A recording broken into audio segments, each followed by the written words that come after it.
إلى عالم عامة إلى آخره أو عالم أمة.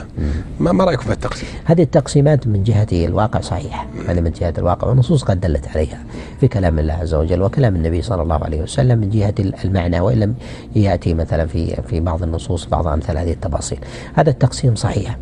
هناك من هو عالم سلطان. عالم سلطان هو الذي ينظر إلى أمور السلطان فيقوم مثلا بتقريرها، وحتى لو كانت حق وتقريرها حق، ولكن بمجرد الانشغال بتقرير هذه الأشياء والسكوت عند المخالفة، هذا الأمر يدخل الإنسان داخل هذه الدائرة.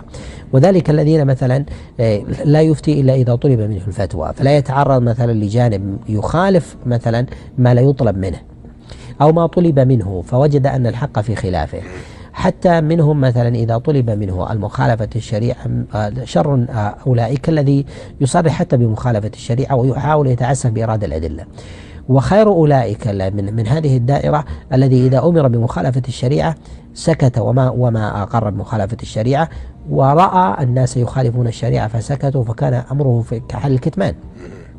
وهذا هو التلبيس الذي نهى الله عز وجل عنه، ووقع فيه مثلا بنو إسرائيل كما في قول الله عز وجل: سماعون الكذب أكالون للسحت، يعني يسمعون ويسكتون ويأكلون في مثل هذا الأمر. وهذا هو التقوت. الأكل في هذا الذي ذكره الله عز وجل أنهم يأكلون بسماعهم وسكوتهم. تأكل بماذا؟ أنه لا يغضب عليك فلا ينقطع عنك المدد، وهذا نوع من الأكل. ولهذا بعض الناس يظن أن الصفقة المالية من جهة تتكلم بالباطل، ليس بالضرورة أن تتكلم بالباطل، مجرد سكوتك الذي ألزم باستمرار العطاء لك لو تكلمت لانقطع، هذا نوع من الأكل، وهذا أمر يقدره الله سبحانه وتعالى. وهكذا كان بنو إسرائيل.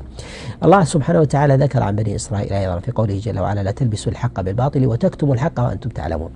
سمى الله كتمان الحق تلبيسا، سمى الله عز وجل كتمان الحق تلبيسا. فمجرد ما تكتم عند قيام موجب الكلام هذا من نوع من التلبيس، لأن الناس إذا رأوا العالم ودين الله عز وجل ينتهك ورأوه يسكت، رأوا أن هذا الأمر من الذنوب القليلة التي لا تحتاج إلى خوض فيها.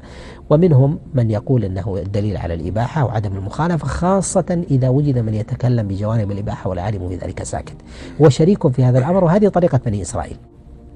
كذلك أيضا في قول الله عز وجل: الذين يكتمون ما أنزلنا من البينات والهدى من بعد ما بيناه للناس في الكتاب أولئك يلعنهم الله ويلعنهم اللعين. ذكر الله عز وجل الذين يكتمون، ما قال الذين يتكلمون في الباطل، مما يدل على أن الكتمان في ذاته مستحق للعنة عند قيام وجوب البيان. ولهذا تجد أن السكوت في ذاته له أمارة ودلالة. حينما تأتي إلى طبيب وترى وتعرض عليه بدنك أو موضعا من جسدك ليقوم مثلا بفحصه، ثم لم يتكلم لك في شيء وأذن لك بالخروج، أما تأخذ من هذا طمأنينة أنه لم يبين لك مرض؟ إذن سكوته في ذلك لمثل هذا الأمر دليل على السلامة. وإذا وجدت مرضا وعلة وقف عليها وسكت فتتهم بذلك بالخيانة لأنه ما أدى تلك الرسالة. أما إذا سكت غير الطبيب تقول هذا ليس بخبير، وسكوته في ذلك لا يعنيه. وكذلك سكوت العامة، سكوت العامة عن المنكرات لا يعني، وسكوت العامة أيضا عن مخالفة أمر الله عز وجل لا يعني. لهذا نقول أن العالم في مثل ذلك أداء الرسالة أمر مهم. جانب السكوت أيضا ليس بعذر، ولهذا بعض الناس يظن أن السكوت عذر وليس بعذر. لماذا؟ لأنك عالم، كحال الإنسان الذي يرى المرض من الأطباء يرى المرض ويسكت ويقول أني لم أتكلم ولم أقل إن الإنسان سليم. مجرد سكوتك وأنت طبيب عن مرض تراه دليل على وجود الصحة والسلامة فيه، وسكوتك في ذلك خيانة إذا وجد أنك سكت على باطن وعلى وجود علة. كذلك أيضا في جوانب العلماء.